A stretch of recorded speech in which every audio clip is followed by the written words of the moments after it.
Hi everybody, it's Dr. Ware from Levine Vet Center. I hope you can hear us okay. I know we're kind of all wearing masks to be more preventative during COVID.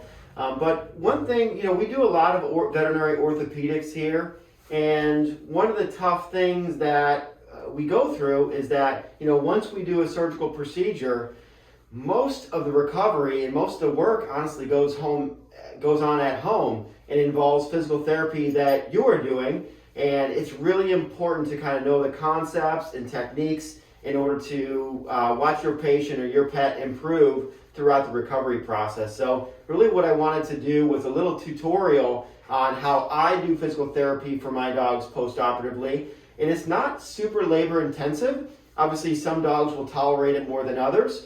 But if you're able to do it, I really see the progression go so much faster with dogs that you work with just a little bit more.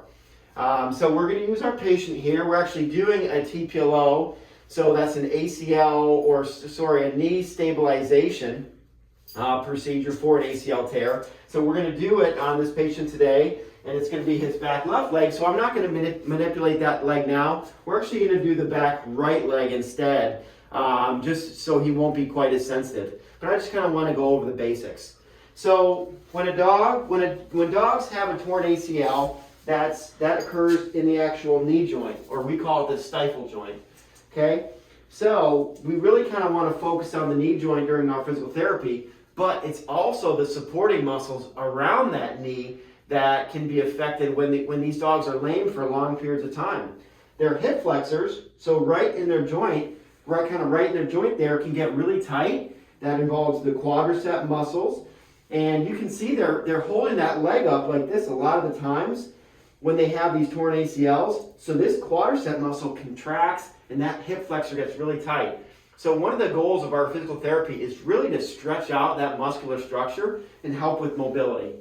So we're going to take our patient here and we're going to work on his right leg. We're going to kind of move him over to our puffy orthopedic mat. And we're going to put him down on his left side. 1, 2, 3. Nice. Nice. All right. So one of the things that I'm going to have you get is just one of these ice packs. You can get these from your local Walgreens, CVS, just kind of over the counter. They work great. Take them out of the freezer for a little bit and let them cool, and then it becomes more malleable. So you can kind of twist it. So the first thing I do from a post-surgical standpoint after TPLO is when you do physical therapy is you just kind of want to get them used to you manipulating the leg. So the first thing I do is kind of a gentle massage, and I'll massage the quadricep muscles all the way up to kind of the hip joint. Sometimes I'll kind of work on the little butt muscles here, the gluteals. Just more so it's kind of loosening things up and so they're used to your manipulation. Second part of the process is I'll kind of focus in on the actual knee joint that they have surgery on. And I'll kind of gently extend the joint by holding the knee and extending the ankle. And then I'll flex the knee joint and extend. And usually, just from a repetition standpoint, I'll keep the leg in extension for about 5 seconds. Then I'll kind of keep it in a neutral position. And then I'll flex the knee for about 5 seconds. If I can do that for 10 reps, that would be perfect. Okay? Second, I'll kind of move up to the actual hip. And then I'll kind of come behind them. And I'm going to kind of grab right at the knee, and I'm going to just put my hand as a stabilizer, kind of right on the butt. And this is what I'm going to do is open up those hip flexors. I'm going to take the knee, and I'm going to stretch it back. And again, I'm going to hold 5 seconds, and then I'm going to loosen it up, and I'm going to kind of do some massaging in between. And then again, I'm going to stretch. I think it's important to note that when you're doing these stretches, go easy with it.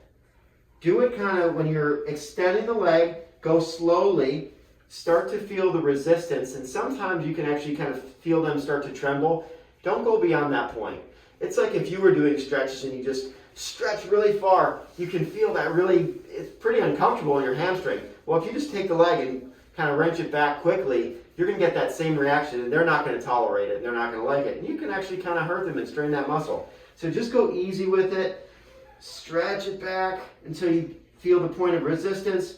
Hold it for 5, and then let it go to kind of a more neutral position.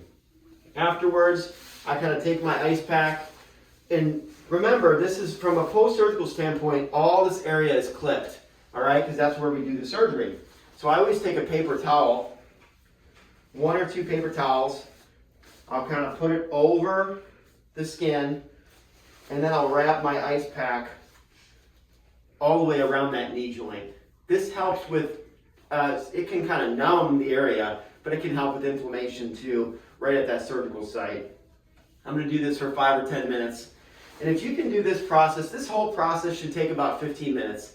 If you can do this in the immediate for probably the first week, and if you can do this 2 or 3 times a day, man, you're going to, the recovery is going to go so much easier for your pet. Thanks so much for listening and tuning in.